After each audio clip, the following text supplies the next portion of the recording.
రాష్ట్ర వ్యాప్తంగా మరి అధికార దుర్వినియోగానికి విచ్చలవిడిగా అటు కాంగ్రెస్ ఇటు భారతీయ జనతా పార్టీ రెండు కూడా పాల్పడ్డాయి.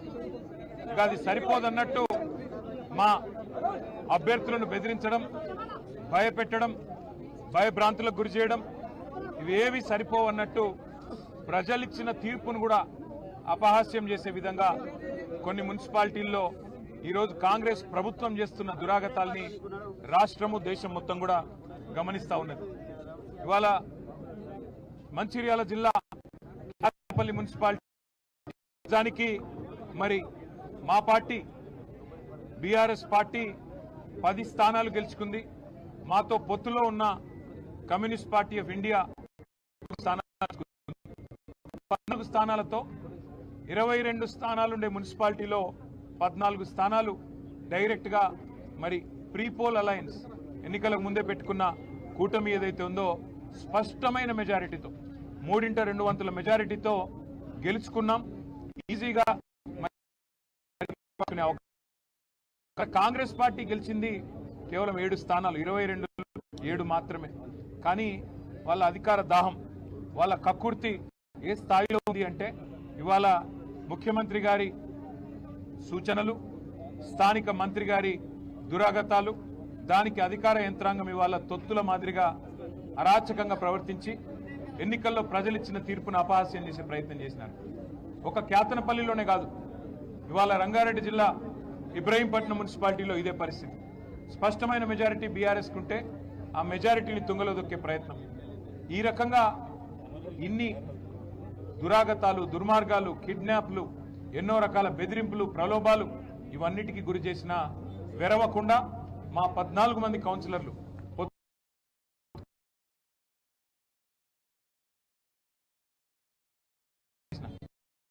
దర్శనానికి పోతే అక్కడ కాంగ్రెస్ వాళ్ళు వచ్చి దాడి చేస్తారు. చివరికి ఆ హాల్లోకి పోయిన తర్వాత మా మహిళా కౌన్సిలర్ల మీద సిపిఐ బీఆర్ఎస్ మహిళా కౌన్సిలర్ల మీద వచ్చిన కౌన్సిలర్లు అసభ్యంగా ప్రవర్తించి వారి ప్రవర్తిస్తే అక్కడ ఉన్న మంత్రి గారు, అక్కడ ఉన్న ఎంపీ గారు సిద్విలాసకుంటూ చూసినారు తప్ప కనీసం వారించే ప్రయత్నం చేయలేదు. అంటే ఇంత చిల్లర, ఇంత దిగజారుడు రాజకీయం బహుశా భారతదేశ చరిత్రలో ఎక్కడ కూడా ఎన్నడూ కూడా చూసిండం. జనగామలో రాజేశ్వర రెడ్డి గారు ఇక్కడే ఉన్నారు. జనగామలో ఎన్నిక జరిగితే మా మహిళా కౌన్సిలర్ వెనకాల కూర్చున్న కాంగ్రెస్ కౌన్సిలర్ చేయబట్టి బలవంతంగా లేపే ప్రయత్నం. అంటే ఇట్లా ఇంత చిల్లర, ఇంత చండాలపు రాజకీయం బహుశా దేశంలో ఎక్కడ లేదు. ఇంకా ఘోరం ఏంటంటే ఇవాళ మా బాల్కా సుమన్ గారిని ఇక్కడ తీసుకొచ్చి ఆయనను మా జిల్లా పరిషత్ మాజీ ఉపాధ్యక్షుడు మూల రాజిరెడ్డి పెట్టి వారి పోలీసుల మీద ఏదో అక్కడ వారి డ్యూటీకి ఆటంకం కలిగించారని కేసు పెట్టారు. నేను అడుగుతా మిత్రులు కూడా ఆలోచించమని కోరుతా ఉన్నా, ప్రజల్ని కూడా ఆలోచించమని కోరుతా ఉన్నా. మాజీ ఎమ్మెల్యే జగ్గారెడ్డి నోటికొచ్చినట్టు పోలీసులను బూతులు తిట్టింది మీకు కనబడతలేదా? బూతులు తిట్టడమే కాదు, బట్టలు కూడా తీసి కొడతా అన్నాడు. మరి కేసు ఉండదా? కనీసం పోలీసు వాళ్ళని నడి బజార్లో కాంగ్రెస్ నాయకుడు అయినంత మాత్రాన గుడ్డలు కూడా తీసి కొడతా అంటే కేసు పెట్టరు. బూతులు మాట్లాడితే కేసు పెట్టరు. ఇష్టం వచ్చిన బూతులు, నోటికొచ్చిన బూతులు పెడితే కేసు ఉండదు. కనీసం కేసు పెట్టే దమ్ము ఈ రాష్ట్రంలోని పోలీస్ యంత్రాంగానికి లేదు. BJP MP, Nizamabad MP Arvind police వాళ్ళని యూజ్లెస్ ఫెలోస్ అని తిడితే కేసులు ఉండవు. కానీ ఇవాళ స్పష్టమైన అధికారం, స్పష్టమైన మెజారిటీ క్యాతన్పల్లి మున్సిపాలిటీలో మా పార్టీకి, మా పొత్తులో ఉన్న సిపిఐ పార్టీకి ప్రజలు ఇస్తే ఆ మెజారిటీని అపహాస్యం చేసే విధంగా స్థానిక మంత్రి గారు, అధికార యంత్రాంగం కుమ్మక్కైతే, ఎన్నికల కమిషన్ చేయాల్సిన పని ఎన్నికల కమిషన్ చేయకపోతే, చివరికి మా కార్యకర్తల ప్రజాస్వామ్యాన్ని కాపాడే ప్రయత్నం చేస్తే ఉల్టా కేసులు మా మీదే పెట్టి ఇవాళ మా నాయకులను జైల్లో పెట్టారు. ఇది రాష్ట్రం మొత్తం గమనిస్తూ ఉన్నది.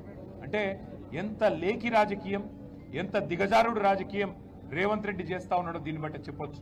ఇది మాత్రమే కాదు, 3 కోట్ల ఆఫర్లు ఇచ్చారు మా కౌన్సిలర్లకి.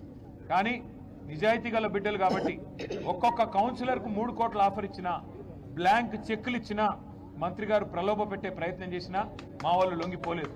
చల్ నీ పైసలు వద్దు, మేము ఖచ్చితంగా మా నాయకుడు కేసీఆర్ గారి నాయకత్వంలో, మా సోదరుడు సుమన్ గారి నాయకత్వంలోనే ఈ మున్సిపాలిటీ మీద గులాబీ జెండా ఎగరేస్తాం. మరి అని స్పష్టంగా ముందుకొచ్చినారు. నేను సిపిఐ నాయకులకు కూడా ధన్యవాదాలు చెప్తా ఉన్నా. కమ్యూనిస్ట్ పార్టీ ఆఫ్ ఇండియా కూడా పొత్తు ధర్మాన్ని అనుసరించి మరి వారు కూడా నిబద్ధతతో ఉన్నందుకు ఎన్ని ఒత్తిళ్లు ఎన్ని రకాల ఇబ్బందులు పెట్టే ప్రయత్నం చేసినా వారు కూడా తగ్గకుండా వెనక్కి తగ్గకుండా ఉన్నందుకు వారికి కూడా పొత్తు ధర్మాన్ని పాటిస్తున్నందుకు వారికి నా ధన్యవాదాలు తెలియజేస్తా ఉన్నా. అట్లాగే తమ్ముడు బాల్కా సుమన్ గారిని ఇక్కడ జైల్లో పెట్టారు. వారికి తెలియదు రేవంత్ రెడ్డికి సుమన్ ఇవాళ కొత్తగా జైలుకు పోలే. సుమన్ గత 10 సార్లు జైలుకు పోయింది. 6 నెలలు జైల్లో ఉన్నాడు వివిధ సందర్భాల్లో. ఇక టాస్క్ ఫోర్స్ ఆఫీసులు పోలీస్ స్టేషన్లలోనైతే లెక్క కూడా లేదు. గని గంటలు గని రోజులున్నాడు.